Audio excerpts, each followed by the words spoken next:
Ever wondered what Albert Einstein won his Nobel Prize for? Did you think it was for his theory of general relativity? Most people would say this, but they'd been correct.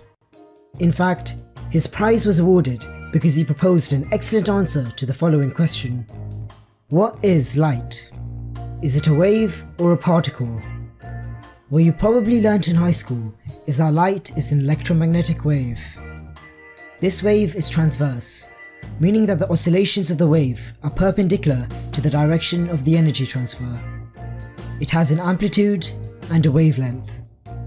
These are the defining characteristics of a wave. We are taught that decreasing the wavelength or increasing the amplitude allows for the wave to have more energy. We see this happen with water waves. They can have a high amplitude, meaning that the waves are taller, and these are the waves that crash onto a beach more violently. Electromagnetic waves come in a whole spectrum of different wavelengths. Here's a quick refresher on the electromagnetic spectrum. This end has light of a longer wavelength, which are radio waves, and this end has light of a much shorter wavelength, which are gamma rays. Visible light is the part of the spectrum we have evolved to see, due to the abundance of it from the sun.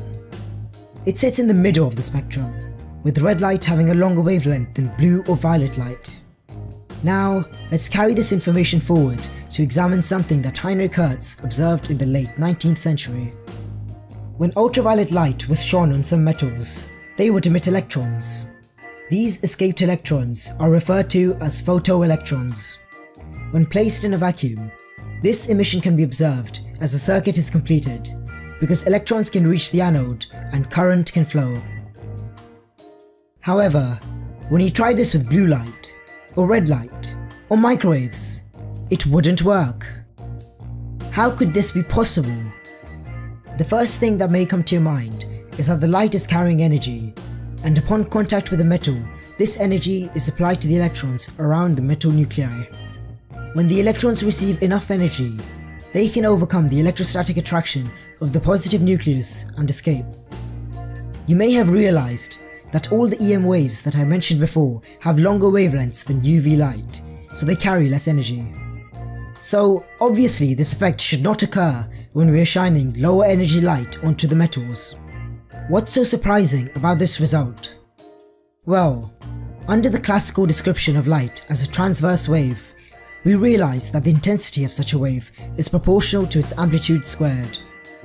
So if we increase the intensity of the light, we should be able to get electrons released, even with longer wavelengths. That should supply enough energy to the electrons, right? Unfortunately, this is not what happens. This effect, known as the photoelectric effect, simply does not occur with any wavelengths of light that are longer than a specific wavelength, in this case UV. When Einstein heard about this, he realized that a better description of light is needed.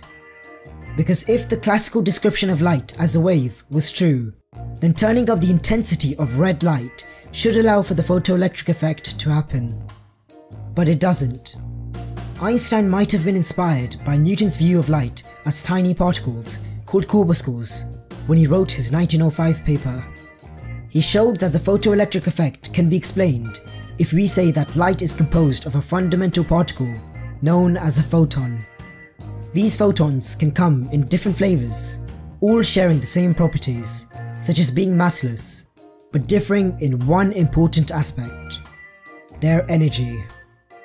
Photons can be thought of as little packets of a discrete amount of energy propagating through space and time.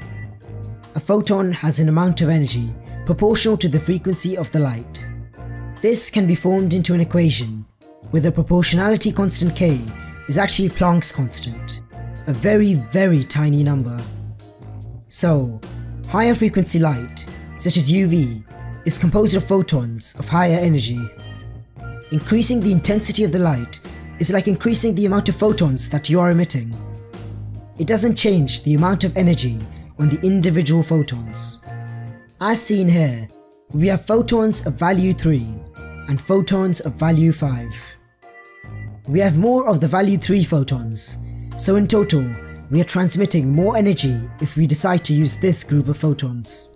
However, this doesn't affect the fact that the individual photons in group 2 have more energy. It's pretty obvious who would win in a fair one-on-one MMA fight. So, armed with this knowledge, let's head on back to the photoelectric effect. Think of the effect as a bit like speed dating. Electrons meet these incoming photons, but they can only have a conversation with one at a time. Once they realize that this photon is not right for them, they let the photon move on to the next electron. Meanwhile, the next photon in line meets the electron and then they converse. Changing the length of the queue of photons doesn't make a difference. The electron can only get through one photon at a time. Until they meet someone they want to date, they will stay in place so that they can carry on speed dating to find the right photon. If the electron eventually meets a photon that is right for them, they rush outside in glee with a new date. This is how the photoelectric effect works.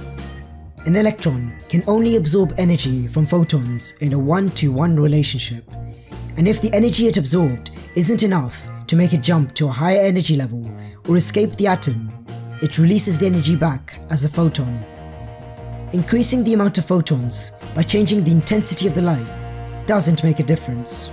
However, if you shine photons of higher energy light onto the metal, then photoelectrons are released because an individual photon has enough energy to make the electron get out of the atom, and also to give the electron some kinetic energy. The photoelectric effect has now been explained, and Einstein has got his Nobel Prize. So in the end, light is a particle, right? No? This isn't the whole story. In fact, there is more to light than meets the eye. Is light a wave after all? Or is it a particle? Or is it both? That's a tale for another time.